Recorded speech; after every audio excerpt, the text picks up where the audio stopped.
સૌરાષ્ટ્રમાં મેઘરાજાએ ધમાકેદાર બેટિંગ કરી છે ત્યારે દેવભૂમિ દ્વારકા જિલ્લામાં સતત વરસાદ પડતા જનજીવન પ્રભાવિત થયું છે। અનેક વિસ્તારો બેટમાં ફેરવાયા છે, ખેતરો પાણીથી તરબોળ થયા છે, રસ્તાઓ પર રીતસરની નદીઓ વહી રહી છે।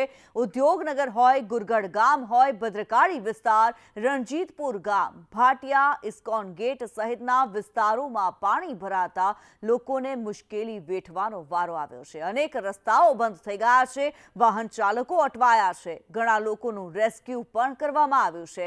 બીજી બાજુ જો વાત કરવામાં આવે, ઘરો અને દુકાનોમાં પાણી ઘૂસી જવાને કારણે માલ સામાનને, ઘર વખરીને લાખોનું નુકસાન થયું છે। કશ્યપ જોશી અમારી સાથે લાઈવ જોડાયેલા છે। કશ્યપ, દ્વારકામાં જે મેઘો વરસ્યો છે, સંકટ લાવ્યો છે એવું કહી શકાય?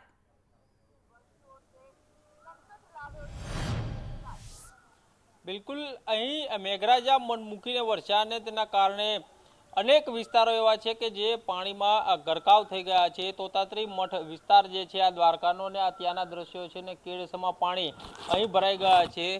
વરસાદ બંધ થયો અને તેને કલાકો વીતી ગયા, તેમ છતાં અહીંયાથી પાણીનો નિકાલ જે છે તે થતો નથી ને તેના કારણે સ્થાનિકો જે છે તેને પારાવાર મુશ્કેલીનો સામનો કરવો પડી રહ્યો છે। કેટલાક સ્થાનિકો અહીંયાના છે આપણી સાથે, તેની સાથે વાત કરીશું। કેટલા વર્ષથી આ સમસ્યા? આ 10-12 વર્ષથી આ સમસ્યા છે। પાણી નિકાલ થતો જ નથી। વરસાદ પડે એટલે આ બધું ફૂલ થઈ જાય છે। પછી 3 દિવસથી લાઇટ નથી, અંધારામાં અમે રહીએ છીએ। ખાલી ફાયર બ્રિગેડવાળા આવ્યા હતા પૂછવા કે તમારે શિફ્ટ થયું તો શિફ્ટ કરી દો। અમે કઈ રીતે થઈ શકે? નીચેના બધા મકાનમાં પાણી આવી ગયા છે, અત્યારે તમે જોઈ શકો છો। કલાકોથી આપણા ઘરમાં પાણી ભરાયેલા છે, નિકાલ હવે કઈ રીતે કરશો? નિકાલ અહીંથી કંઈ છે જ નહીં એક જાતનો, પણ પાણી ધીમે ધીમે ઓસરે છે, પણ હવે એટલો બધો નિકાલ નથી જે થવો જોઈએ એ પ્રમાણે નિકાલ નથી અહીંનો। એના હિસાબે બહુ તકલીફ પડે છે। અમે લોકો ઉપર મકાન છે ત્યાં અત્યારે તો જતા રહ્યા છે અને બીજાના ઘરે રહીએ છીએ અત્યારે, એવું છે।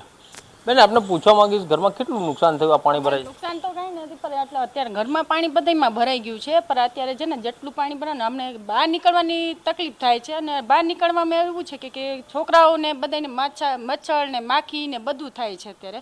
પણ એ અત્યારે જે થાવતો હોય ને તો પાણી ઓછું નથી થતું ને, પણ આમાં નીકળીએ કેમ અમે? પાણીના નિકાલ માટે કિન્નરી કોઈ વ્યવસ્થા નથી અને આપને હજી એક ભયાવહ દ્રશ્યો જે છે તે આપને બતાડવાનો પ્રયત્ન કરીશ કે અહીં આ તોતાત્રી મઠ વિસ્તાર છે ને તેમાં રહેણાંક મકાનો છે ને તેમાં હજી પણ ઘૂંટણસમા પાણી જે છે તે અહીં ભરેલા છે ને લોકોની ઘરવખરી જે છે તે પાણીમાં ગરકાવ થઈ ગઈ છે। મહત્વનું છે કે જે રહીશો છે તે હવે સમસ્યાથી પીડાઈ રહ્યા છે કે આખરે આ પાણીનો નિકાલ કઈ રીતે કરવો। હું કેમેરામેનને કહીશ કે આ ઘરની અંદરના દ્રશ્યો દર્શકો સુધી પહોંચાડે, તંત્ર સુધી પહોંચાડે, જેથી કરીને પાણી નિકાલ માટે થઈને તંત્ર દ્વારા વ્યવસ્થા કરવામાં આવે। જે મકાન માલિક છે તેની સાથે વાત કરીશું। આ પાણી ઘરમાં ભરાયેલા છે, કઈ રીતે નિકાલ કરશો અને શું સમસ્યા અત્યારે આવી રહી? અત્યારે તો કોઈ સમસ્યા કંઈનો હલ થાય એમ નથી। અમારે તો બની શક્ય હોય ત્યાં અમે જાતે જ બોલીએ છીએ। નગરપાલિકાવાળાએ એને મશીન રાખવા જ જોઈએ, જનરેટર ટાઈપના, કે જેથી પાણી કોઈના ઘરમાં હોય તો ફટાફટ બહાર નિકાલ થઈ શકે। એ કોઈ કરી શકતા, કોઈ આવતા જ નથી કોઈ। આ 3 દિવસ આ લાઇટ નથી, 3 દિવસ આ વરસાદ ચાલુ છે, છતાં કોઈ હજી કોઈ અધિકારી અથવા કોઈ પણ સ્થાનિક અહીંના આપણે સંસદ સભ્ય હજી દેખાણા જ નથી।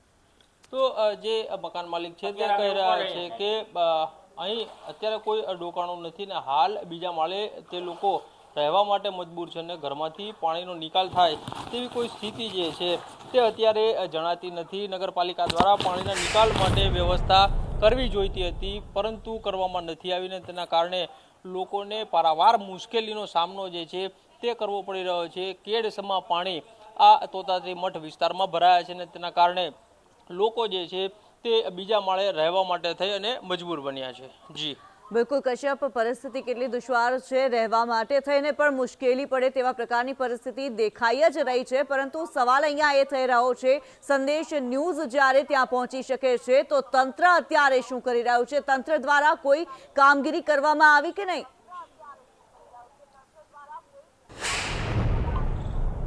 બિલકુલ, તે અંગે પણ આપણે સ્થાનિકો પાસેથી જ જાણીશું। તંત્ર દ્વારા અહીં પાણીના નિકાલ માટે કોઈ કામગીરી કરવામાં આવી? કોઈ કારીગરી નથી કરવામાં। આ 3 દિવસ થયા છે ને અગાઉ એને ખબર જ છે કે અહીંયા પાણી ભરાય છે અમારે, તો કોઈ જાતની અહીંયા કામગીરી કરવામાં નથી આવતી નગરપાલિકાની।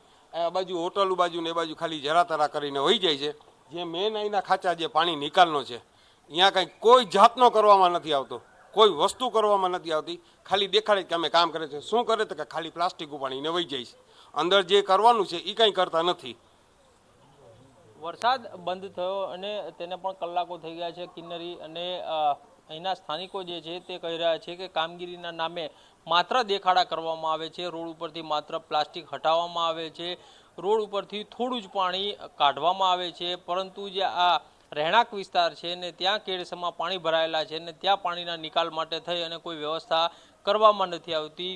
મહત્વનું છે કે કાઉન્સિલરો હોય, ધારાસભ્ય હોય કે પછી સાંસદ હોય, અહીંયા કોઈએ ડોક્યું કર્યું નથી ને અહીં લોકોને હાલાકી ના પડે ને જે સમસ્યા સર્જાઈ છે તેના નિકાલ માટે થઈ અને કોઈ પૂછપરછ કરવા પણ આવ્યું નથી. જી ધન્યવાદ કશ્યપ આ માહિતી માટે.